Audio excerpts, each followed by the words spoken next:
ছাত্ৰ ছাত্ৰীসকল, আশা কৰিছোঁ তোমালোক নিশ্চয় কুশলে আছা। আজি আমি তোমালোকৰ লগত অষ্টম শ্ৰেণীৰ সমাজ বিজ্ঞান বিষয়ৰ ইতিহাস খণ্ডৰ এটি পাঠ নব্য ধৰ্মীয় ভাৱধাৰাৰ উত্থান ইয়াৰ প্ৰথমটি খণ্ড আগবঢ়াইছোঁ। তোমালোকে মোৰ কথাখিনি মনোযোগেৰে শুনিবা বুলি আশা ৰাখিছোঁ আৰু প্ৰয়োজনীয় কথাখিনি তোমালোকে টোকা বহীসমূহ উলিয়াই লৈ লিখি ৰাখিবা।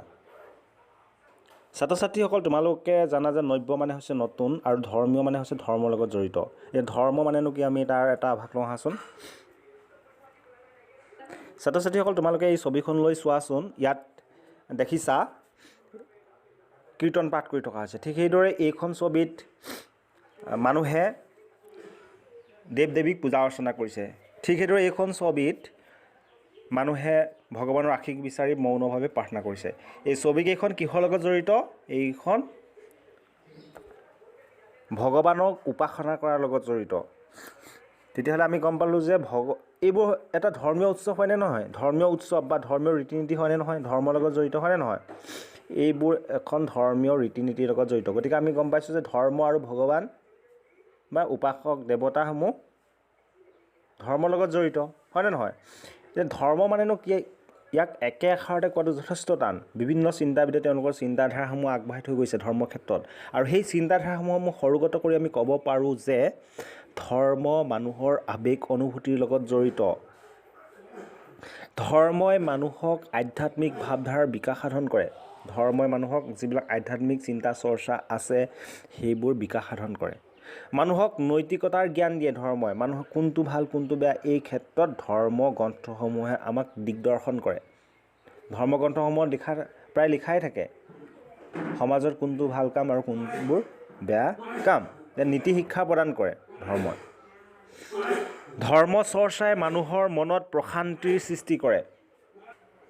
ধৰ্ম চৰ্চা কৰিলে মানুহৰ মনত এটা প্ৰশান্তিৰ সৃষ্টি হয়। মানুহৰ মনত এটা শান্তি পায়। ধৰ্মীয় যিবিলাক ৰীতি নীতি আছে সেইবোৰ পালন কৰাৰ পিছত মানুহে এটা মনতে শান্তি পায়। ঠিক সেইদৰে ধৰ্মৰ লগত শ্ৰদ্ধা, ভয়, প্ৰেম আদি জড়িত হৈছে। মানুহে ডাঙৰক শ্ৰদ্ধা কৰা, সৰুৰ প্ৰতি প্ৰেম ভাল পোৱা, ঠিক সেইদৰে বেয়া কামৰ প্ৰতি ভয়, এইবোৰ ধৰ্মৰ লগতে জড়িত। ধৰ্মগ্ৰন্থসমূহে এইবোৰক এটা বিস্তৃত বিশ্লেষণ আগবঢ়ায়। গতিকে তোমালোকে এই কথাখিনিৰ পৰা নিশ্চয় ধৰ্মৰ বিষয়ে এটা ধাৰণা ল'ব পাৰিছা। আমি জানো সময় পৰিৱৰ্তনশীল, আৰু সময়ৰ পৰিৱৰ্তনৰ লগে লগে আমাৰ সমাজখনো পৰিৱৰ্তন হৈ আহিছে।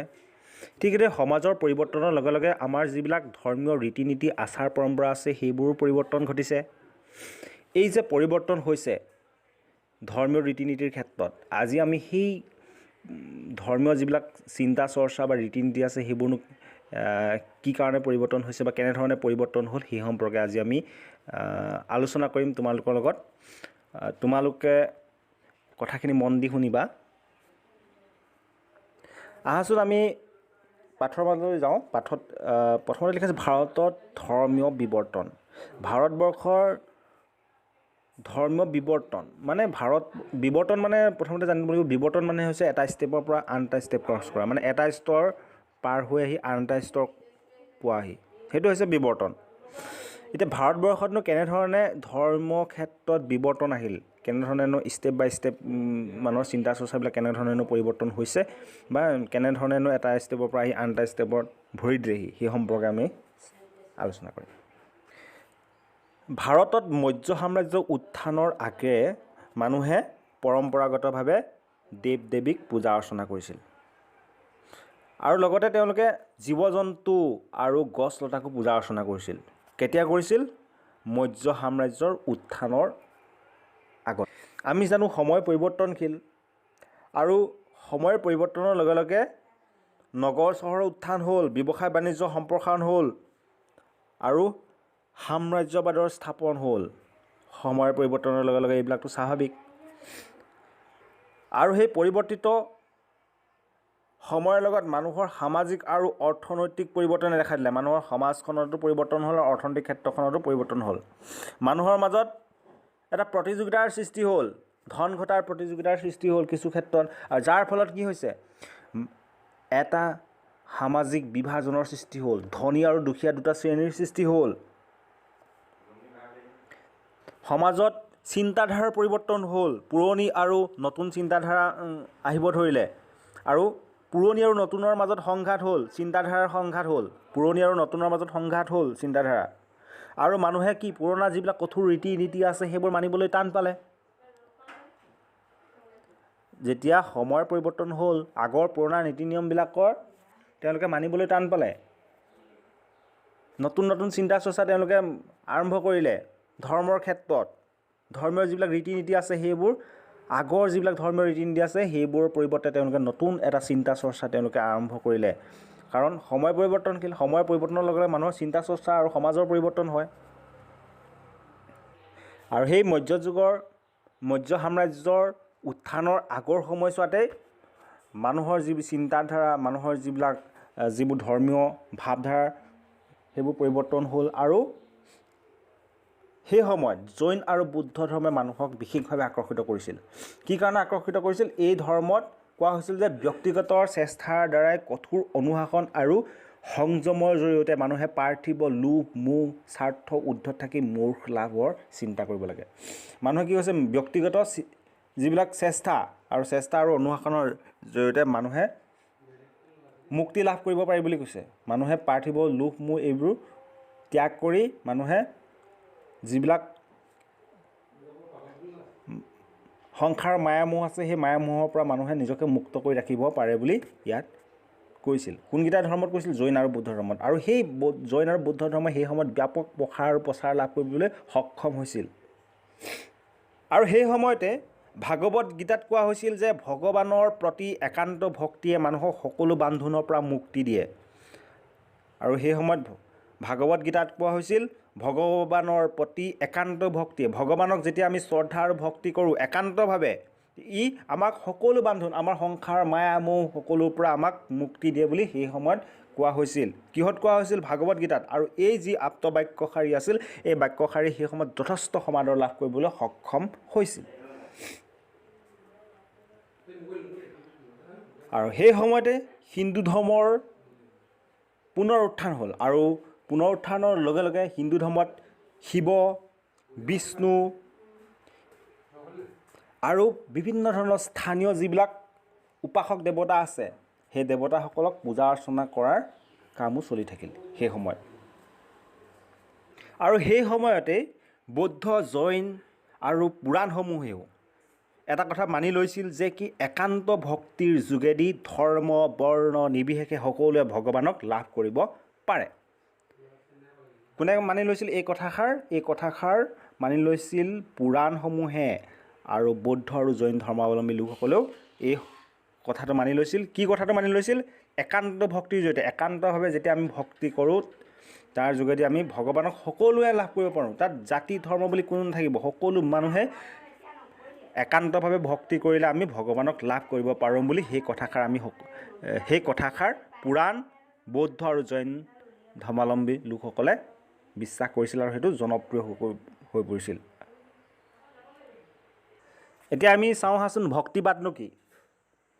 প্ৰথমতে জানি লওঁ আহাচোন ভক্তি মানেনো কি। অভিধানিক অৰ্থত ভক্তি মানে হৈছে ঈশ্বৰৰ প্ৰতি গভীৰ আনুগত্য আৰু শ্ৰদ্ধা প্ৰদৰ্শন কৰা। ঈশ্বৰৰ প্ৰতি আমি যি শ্ৰদ্ধা কৰোঁ সেয়ে হৈছে আভিধানিক অৰ্থত ভক্তি। ঠিক সেইদৰে আমি ডাঙৰক যেতিয়া আমি শ্ৰদ্ধা প্ৰদৰ্শন কৰোঁ সেইটো আমাৰ ভক্তি বুলিয়ে কোৱা হয়। ভক্তি হৈছে মানসিক অৱস্থা, মানুহৰ মনোজগতৰ লগত জড়িত, মানুহৰ মনৰ লগত জড়িত। আমি কেনেধৰণে আমি তেওঁক শ্ৰদ্ধা কৰিছোঁ সেইটো আমাৰ মনৰ লগত জড়িত বুলি কোৱা হৈছে। বৈদিক সাহিত্য উপনিষদত পোনপ্ৰথমবাৰৰ বাবে ভক্তি শব্দটো উল্লেখ কৰা হৈছিল। মনত ৰাখিবা ক'ত প্ৰথমতে ভক্তি শব্দটো উল্লেখ কৰা হৈছিল? বৈদিক সাহিত্য উপনিষদত। এতিয়া ভক্তিবাদ মানেনো কি আমি জানো আছোঁ? ভগৱানৰ লগত মানৱ আত্মাৰ মিলন, ঈশ্বৰৰ প্ৰতি অগাধ প্ৰেম তথা ভক্তিৰ ওপৰত গুৰুত্ব দি মহাপুৰুষসকলে যি মতবাদৰ সৃষ্টি কৰিছিল সেয়াই ভক্তিবাদ। ইয়াত প্ৰথম কথাটো চাব, ভগৱানৰ লগত মানৱ আত্মাৰ মিলন। আমাৰ যি হৃদয় ভগৱানৰ লগত মিলন, প্ৰথম কথাটো। আৰু ঈশ্বৰৰ প্ৰতি অগাধ প্ৰেম, আৰু ঈশ্বৰক আমি যি ভালপোৱা ভাৱ আছে ঈশ্বৰৰ প্ৰতি আৰু ভক্তি আছে তাৰ ওপৰত গুৰুত্ব দি মহাপুৰুষসকল, আমাৰ যিবিলাক মহাপুৰুষ আছে, যিসকল মহামনীষী আছে, তেওঁলোকে যিবোৰ মতবাদ আগবঢ়াইছিল সেয়ে হৈছে ভক্তিবাদ। ভক্তিবাদত তেতিয়াহ'লে আমি দুটা কথা পালোঁ, মানৱ আত্মাৰ মিলন আৰু ঈশ্বৰৰ প্ৰতি অগাধ প্ৰেম। এই দুটা কথাৰ ওপৰত গুৰুত্ব দি এই দুটা কথা মনত ৰাখিবা। সেই দুটা কথাৰ ওপৰত গুৰুত্ব দি মহাপুৰুষসকলে যি মতবাদ আগবঢ়াইছিল সেয়াই হৈছে ভক্তিবাদ। আহাচোন আমি এতিয়া ভক্তিবাদৰ উত্থানৰ বিষয়ে জানো আহাচোন। খ্ৰীষ্টীয় 7ম শতিকাৰ পৰাই দাক্ষিণাত্যৰ তামিল ৰাজ্যত আলভাছ আৰু নয়না নামৰ দুটা সম্প্ৰদায়ে ভক্তিবাদৰ ধাৰণাৰে সামাজিক জাগৰণ আনিবলৈ প্ৰয়াস কৰিছিল। তেতিয়াহ'লে প্ৰথম ভক্তিবাদৰ আৰম্ভ কেতিয়া হৈছিল? খ্ৰীষ্টীয় 7ম শতিকাত মনত ৰাখিবা। ঠিক সেইদৰে প্ৰথম ক'ত আৰম্ভ হৈছিল বুলি কৈছে? দাক্ষিণাত্যৰ তামিল ৰাজ্যত। মনত ৰাখিবা, দাক্ষিণাত্যৰ তামিল ৰাজ্যত কোন দুটা সম্প্ৰদায় আৰম্ভ কৰিছিল? আলভাছ আৰু নায়নাসকলে। মনত ৰাখিবা, 7ম শতিকাত দাক্ষিণাত্যৰ তামিল ৰাজ্যত প্ৰথম ভক্তিবাদৰ উত্থান হৈছিল। এতিয়া আমি আলভাছসকলৰ বিষয়ে জানো আহাচোন। আলভাছসকল কি আছিল? বৈষ্ণৱপন্থী আছিল। তেওঁলোকে বিষ্ণুক মূল উপাস্য দেৱতা হিচাপে বিশ্বাস কৰিছিল। বিষ্ণুৱে সকলো বুলি তেওঁলোকে বিশ্বাস কৰিছিল। তেওঁলোকে ভগৱান হিচাপে বিষ্ণুক মানি লৈছিল, প্ৰথম কথা। দ্বিতীয়টো আছিল বিষ্ণু শ্ৰেষ্ঠ আৰু সৃষ্টিৰ মূল। বিষ্ণুক শ্ৰেষ্ঠ বুলি কৈছে। গোটেই ভগৱানসকলৰ ভিতৰত বিষ্ণুৱে শ্ৰেষ্ঠ বুলি তেওঁলোকে বিশ্বাস কৰিছিল। কোনে বিশ্বাস কৰিছিল? আলভাছসকলে। আৰু আমাৰ বিশ্বব্ৰহ্মাণ্ডৰ সৃষ্টিৰ মূল কাক বুলি কৈছে? সৃষ্টিৰ মূল বুলি ভগৱান বিষ্ণুক কৈছে। কোনে কৈছে? আলভাছসকলে কৈছে। মনত ৰাখিবা। ঠিক সেইদৰে তেওঁলোকে কৈছে যে মানুহৰ মাজতেই ভগৱানক পাব পাৰি। ভগৱানক বিচাৰি থকা কোনো প্ৰয়োজন নাই বুলি কৈছে। ভগৱানক আমি বিচাৰি থকা কোনো প্ৰয়োজন নাই, মানুহৰ মাজতে ভগৱান আছে। গতিকে মানুহৰ প্ৰতি আমি দয়াশীল হ'ব লাগিব, মানুহক আমি ভাল পাব লাগিব, তেতিয়া আমি ভগৱানক পাম বুলি তেওঁলোকে বিশ্বাস কৰিছিল। ঠিক সেইদৰে তেওঁলোকে বিশ্বাস কৰিছিল যে কি ভক্তিবাদক গীত মাতৰ জৰিয়তে প্ৰচাৰ কৰাৰ ক্ষেত্ৰত তেওঁলোকে গুৰুত্ব প্ৰদান কৰিছিল। তেওঁলোকে ভক্তিবাদক গীত মাত আদিৰ জৰিয়তে তেওঁলোকে এই আন্দোলনটো প্ৰচাৰ আৰু প্ৰসাৰতা কৰিছিল। আন্দোলন তেওঁলোকে ধৰ্ণা দিয়া এইবোৰ আন্দোলনৰ মনত নালিব। তেওঁলোকে কি নতুন এটা চিন্তাধাৰা প্ৰচাৰ কৰাটোৱে সেইটো আন্দোলন। ধৰ্ণা দিয়া কিবা দিয়া এইবোৰ নহয় আন্দোলন। আকৌ আমি এতিয়া যিবিলাক আন্দোলনৰ ৰাজনৈতিক, সেইবিলাক ৰাজনৈতিক আন্দোলন। ৰাজনৈতিক ক্ষেত্ৰত যেতিয়া আমি ধৰ্ণা দিওঁ কিবা দিওঁ সেইবোৰ। কিন্তু ধৰ্মীয় আন্দোলন বুলি ক'লে ধৰ্ম প্ৰচাৰ কৰি যিবোৰ মানুহৰ মাজত এটা চিন্তাধাৰাৰ বিকাশ সাধন কৰাটো হৈছে ধৰ্মীয় আন্দোলন। ঠিকতে ভক্তিবাদী আন্দোলন ভক্তি কিহৰ গীত মাতৰ জৰিয়তে তেওঁলোকে এই আন্দোলনটো প্ৰচাৰ আৰু প্ৰসাৰ কৰিছিল। গীত মাত, ভক্তিমূলক গীত মাত কোনে কৰিছিল? আলভাছসকলে। আৰু এই আন্দোলনটো কেতিয়ালৈকে চলিছিল? খ্ৰীষ্টীয় 1100 শতিকা পৰ্যন্ত এই আন্দোলনটো চলিছিল। যিটো ভক্তিবাদী আন্দোলন, সেই আন্দোলনটো খ্ৰীষ্টীয় 1100 শতিকাৰ পৰ্যন্ত চলিছিল। আৰু ইয়াৰ মুখ্য পৃষ্ঠপোষক কোন আছিল? ৰামানুজ। এইজনে হৈছে ৰামানুজ।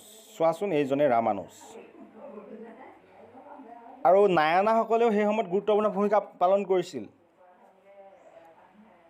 আৰু নায়নাসকল আছিল শিৱপন্থী, তেওঁলোকৰ মূল উপাস্য দেৱতা আছিল শিৱ। আৰু আলভাছসকলৰ উপাস্য দেৱতা কোন আছিল? বিষ্ণু। মনত ৰাখিবা, আলভাছসকলৰ উপাস্য দেৱতা বিষ্ণু আৰু নায়নাসকলৰ উপাস্য দেৱতা শিৱ। তেওঁলোকৰ বিষয়ে ইতিহাসত বিশেষ উল্লেখ নাই, এই কথাটোহে উল্লেখ আছিল। আলভাছ আৰু নায়নাসকলৰ সমসাময়িকভাৱে দক্ষিণৰ কেৰেলা ৰাজ্যটো সেই সময়ত শংকৰাচাৰ্যৰ নেতৃত্বত এটা ধৰ্মীয় মতবাদৰ উত্থান ঘটিছিল। শংকৰাচাৰ্যই কি বিশ্বাস কৰিছিল? তেওঁ অদ্বৈতবাদৰ বিশ্বাস কৰিছিল। অদ্বৈতবাদ হৈছে এজন ঈশ্বৰক বিশ্বাস কৰা, দ্বিতীয়জন ঈশ্বৰ নাই, অকল ঈশ্বৰ এজনেই বুলি বিশ্বাস কৰা হৈছিল। সেইটোৱে হৈছে অদ্বৈতবাদ।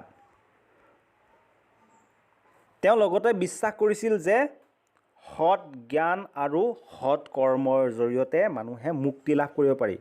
সৎ জ্ঞান, মানুহৰ সৎ যি জ্ঞান আৰু সৎ কৰ্মৰ জৰিয়তে মানুহে মুক্তি লাভ কৰিব পাৰি আৰু ঈশ্বৰক পাব পাৰি বুলি তেওঁ বিশ্বাস কৰিছিল। ঠিক সেইদৰে তেওঁ কৈছে যে আত্মা আৰু পৰম আত্মাৰ মাজত পাৰ্থক্য নাই। আত্মা হৈছে আমাৰ হৃদয়, আমাৰ যি হৃদয়, সেইখনক আমি আত্মা বুলি কওঁ।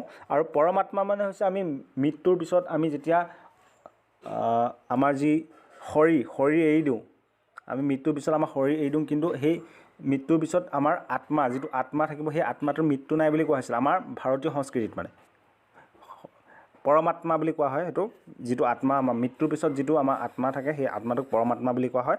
তেওঁৰ মতে কি হৈছে? আত্মা আৰু পৰম আত্মাৰ মাজত পাৰ্থক্য নাই। আমাৰ মৃত্যুৰ আগতো যি আত্মা আছে, সেই আত্মা আৰু যিটো মৃত্যুৰ পিছতো আমাৰ যি আত্মা থাকে, সেই আত্মাৰ মাজত পাৰ্থক্য নাই বুলি তেওঁ উল্লেখ কৰিছে, আত্মা আৰু পৰমাত্মা। ঠিক সেইদৰে মানুহৰ মাজত ভগৱান বিদ্যমান বুলি তেওঁ উল্লেখ কৰিছে। মানুহৰ মাজত ভগৱান বিদ্যমান, মানুহৰ মাজতে ভগৱান পোৱা যায় বুলি কৈছিল।